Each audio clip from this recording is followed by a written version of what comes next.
Hi friends, నా channel కనుక మీకు నచ్చినట్లయితే షేర్ చేయండి, లైక్ చేయండి, సబ్స్క్రైబ్ చేయండి ఫ్రెండ్స్. మనలో ఉన్న సప్త చక్రాల గురించి మనం తెలుసుకుంటూ ఉన్నాం ఫ్రెండ్స్.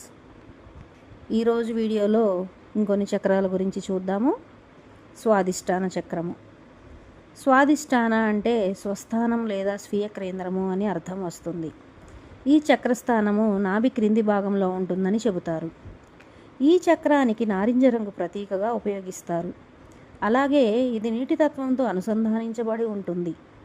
నీరు ఎలా ప్రవహిస్తుందో అలాగే జీవితంలో మార్పులను అంగీకరించటము, భావోద్వేగాలను సమతుల్యంగా ఉంచుకోవటం వంటి భావాలకు ప్రతీకగా చెప్పబడుతుంది. యోగ సాంప్రదాయం ప్రకారం ఈ చక్రం సృజనాత్మకత, ఆనందం, భావోద్వేగాల సమతుల్యత వంటి అంశాలతో సంబంధం కలిగి ఉంటుందని భావిస్తారు. దీనిని వం అనే అక్షరంతో ఆరెంజ్ కలర్ని భావిస్తూ ధ్యానిస్తారు సాధకులు. ఒక నది స్వచ్ఛంగా ప్రవహిస్తే జీవం వికసిస్తుంది. అలాగే మన భావోద్వేగాలు సమతుల్యంగా ఉంటే మన జీవితంలో కూడా ప్రశాంతత పెరుగుతుంది. జీవితం ఒక ప్రవహించే నది లాంటిది ఫ్రెండ్స్. దాన్ని అడ్డుకోవడం కాదు, జ్ఞానంతో నడిపించటం ముఖ్యమని ఈ చక్రం ప్రతీకాత్మకంగా గుర్తు చేస్తుంది. తర్వాతి చక్రము మణిపూరక చక్రం. మణిపూర అంటే రత్నాల నగరం అని అర్థం వస్తుంది ఫ్రెండ్స్.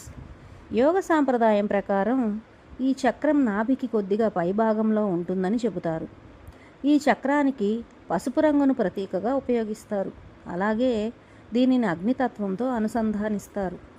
అగ్ని ఎలా వెలుగును, శక్తిని ఇస్తుందో అలాగే ఈ చక్రము ఆత్మవిశ్వాసము, సంకల్పము, కార్యశక్తి వంటి లక్షణాలకు ప్రతీకగా భావిస్తారు. మన జీవితంలో విజయాన్ని సాధించాలంటే కేవలం కలలు కనడం మాత్రమే సరిపోదు. వాటిని నిజం చేసే ధైర్యము, క్రమశిక్షణ, ఎంతో కృషి అవసరం. యోగ సాంప్రదాయం ప్రకారం మణిపూరక చక్రము ఈ గుణాలను సూచించే ప్రతీకగా చెప్పబడుతుంది. ఇది రమ్మనే అక్షరంతో పసుపు రంగును భావిస్తూ ధ్యానిస్తారు సాధకులు. చివరిగా మీ మీద మీకు నమ్మకం ఉండాలి. భయాన్ని కాదు, ధైర్యాన్ని ఎంచుకోండి. ప్రతిరోజు ఒక చిన్న అడుగు ముందుకు వేయండి. మనలోని నిజమైన శక్తి బయట కాదు, మనలోనే ఉందని ఈ చక్రం ప్రతీకాత్మకంగా గుర్తు చేస్తుంది. తర్వాతి చక్రము అనాహత చక్రం ఫ్రెండ్స్. అనాహత అనే పదానికి ఘర్షణ లేకుండా ధ్వనించే నాదము అని అర్థం ఉంది. యోగ సాంప్రదాయం ప్రకారం ఈ చక్రము గుండె మధ్య భాగం వద్ద ఉంటుందని చెబుతారు. ఈ చక్రానికి ఆకుపచ్చ రంగును ప్రతీకగా ఉపయోగిస్తారు. కొన్నిసార్లు గులాబీ రంగును కూడా, అంటే ప్రేమ, కరుణకు సూచికగా ఉపయోగిస్తారు. ఇది గాలితత్వంతో అనుసంధానించబడి ఉంటుంది.